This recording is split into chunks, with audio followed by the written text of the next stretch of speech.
All right, we are coming down the home stretch in our logic unit. The last thing we're going to look at is how you can use Euler diagrams to evaluate the validity of an argument. This is a visual way, sort of looks like Venn diagrams. This is a visual way to depict arguments, and it is probably most helpful when it comes to those universal or existential qualifiers, the all, none, the sum, at least one, those kind of things, okay? So let me first give you some examples in general, and then an example, and then also a picture form, okay? So the first one is the universal affirmative, all A is B, okay? So I have an example here, all something are mammals. For no particular reason, I am going to pick whales. All whales are mammals, okay? If we go look at the Venn diagram here with the universal affirmative, this very first one, okay, B represents the mammals, okay, and then A, since this is the whales, that means all whales live inside the category mammals, okay, which is completely true. And so since the whales fall in there, in that little tiny circle, they also fall in the mammal circle. That's one way we can justify that, and we know that that is true, okay? For the next one, the universal negative, no A is B, okay? So no what are mammals. I'm going to go for no snakes are mammals, okay? Snakes are reptiles. And so whenever you look at a picture, again, over here we would have our mammals. All right, over here we would have our snakes because these are actually reptiles. And so there is no way that snakes live inside the mammal circle, okay? So that would be a no A is B. They're completely separate. All right, third, we have a particular affirmative, some A is B, okay? So we could say, for example, some dogs are white, all right? This here would be the thing that are, A would be our set that are dogs, B would be things that are white, and we would have some there in the middle. Those are the white dogs, okay? Those are the white dogs. Then we could also have some A is not B. Let's use dogs again, okay? So some dogs are white and some dogs are not white in this case.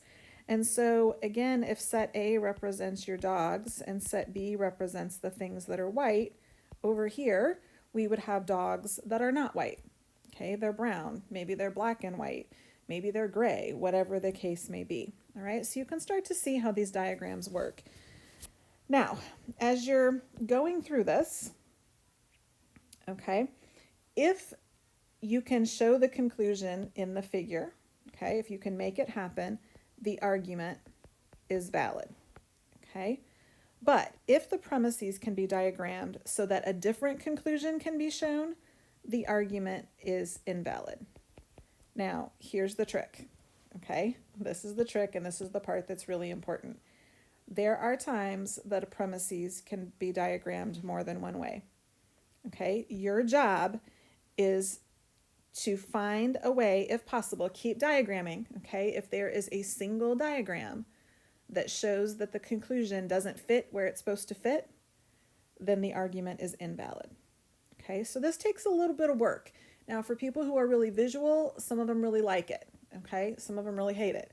For people who aren't visual, some people, again, are like, oh, this is kind of cool, and some people really hate it. Again, I don't know where you're going to fall in this mess, okay, but we're going to give it a go. So we're going to work through these first few here together, all right? So let's take a look at what we've got going on. So first, let me just draw ourselves a box here, our universal set. All right, so all humans are mammals. All right, so we know from on the previous page, okay, this would be our mammals circle. Okay, and we as humans would fall inside the mammal circle. So all humans are mammals. That's so far so good. And Bobby is a human. Okay, so here's Bobby. Bobby is a human. So Bobby is a mammal. Okay. I cannot think of any other way to draw that. If all humans are mammals, they have to be completely 100% inside the mammal circle. And Bobby is a human, so he has to be completely 100% inside the human circle. And if he's in the human circle, by default, he's in the mammal circle. And so we can declare this argument to be valid. Okay. Now, let's take a look here at this next one. All firefighters know CPR.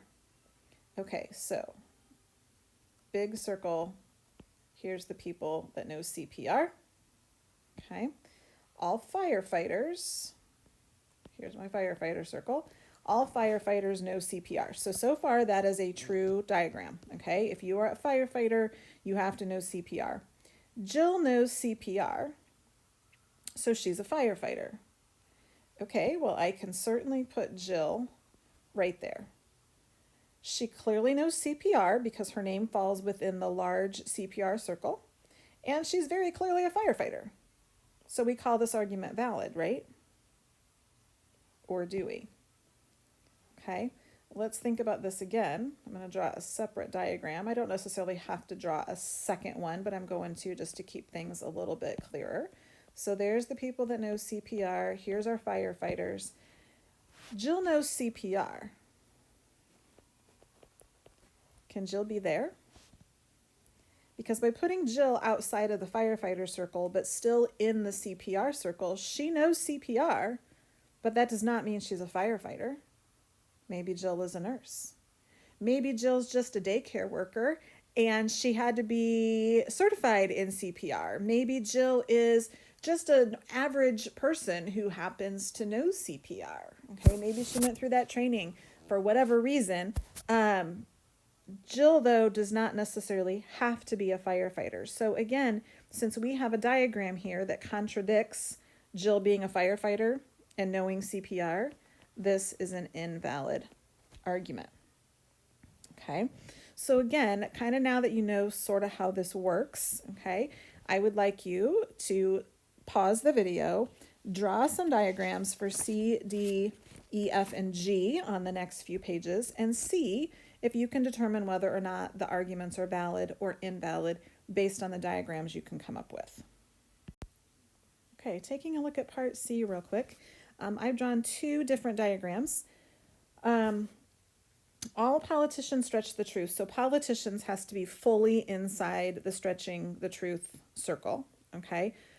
Some politicians take bribes. So there needs to be an overlap of politicians and bribes. But it could be like the one on the left. There could be bribes that come outside of the stretching the truth part, and they could all fall within the stretching the truth part.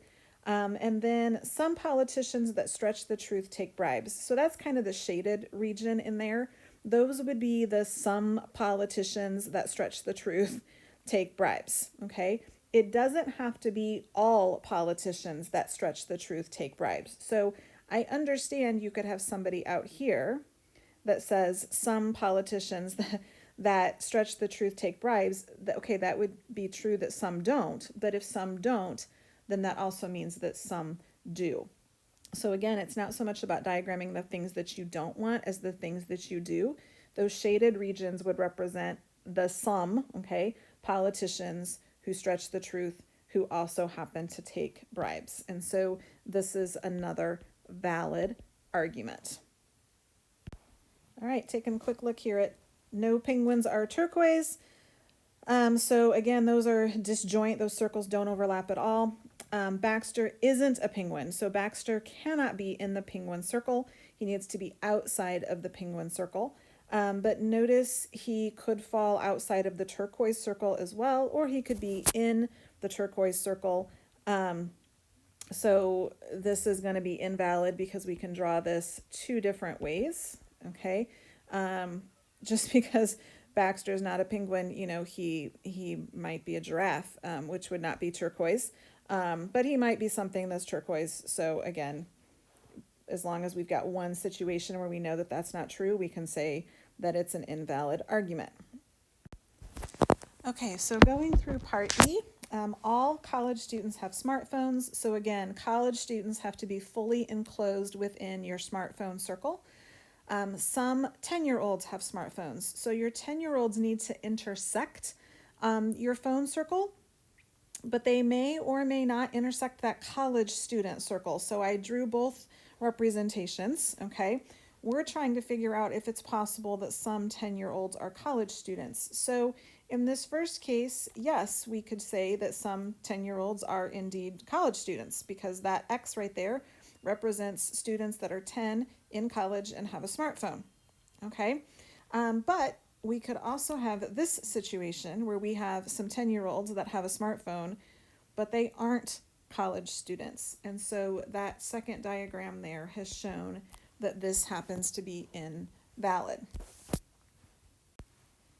All right, F gets a little bit more complicated. So all students send texts, so students have to be fully enclosed in the texting circle, okay?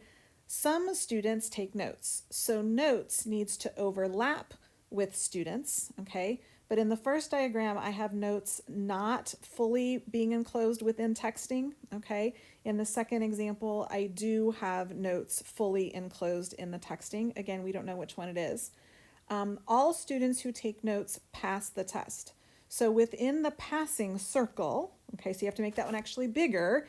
The people who take notes belong inside, because everybody who takes notes, if they take notes, then they are in the passing circle. So we got to enclose them.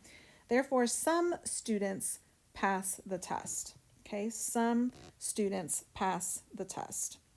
So we don't have to show all students pass the test. We just have to show that some of them pass the test. Okay, well, here would be some students that pass the test.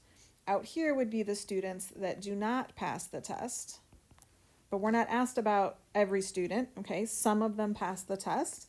And same thing, we can have students who pass the test fall in here. And actually they can fall in either one of those places. Same thing here, okay? Some students pass the test. But we don't have to have, again, everybody pass the test. And so this is a valid argument. Okay, last one coming up. All right, last one. So some people who get the flu shot get the flu anyway. So you've got to have your flu shot and your get the flu circles overlapping, okay? Nobody in my family got a flu shot, so nobody should fall in the circle on the left, okay? So none of us will get the flu. Well, certainly true if you fall out there, okay? You didn't get the flu shot, you didn't get the flu. However, you could not get the flu shot and still end up getting the flu. And so this is an invalid argument. Okay, by the way, one last note. If you happen to draw the diagram the first time that shows the argument is invalid, okay, in other words, if you would have done this diagram first and right away you could show very clearly that somebody, if nobody in your family got a flu shot, that they could get the flu, you can call it invalid right away, okay? As I do these as examples, I'm trying to show you several different ways that you could graph them, but if you come up with invalid, then game over. You don't have to keep looking for more. All right, that is the end of the logic unit. Well done. Head to your homework and tackle some Euler diagrams as far as logic goes. Have fun.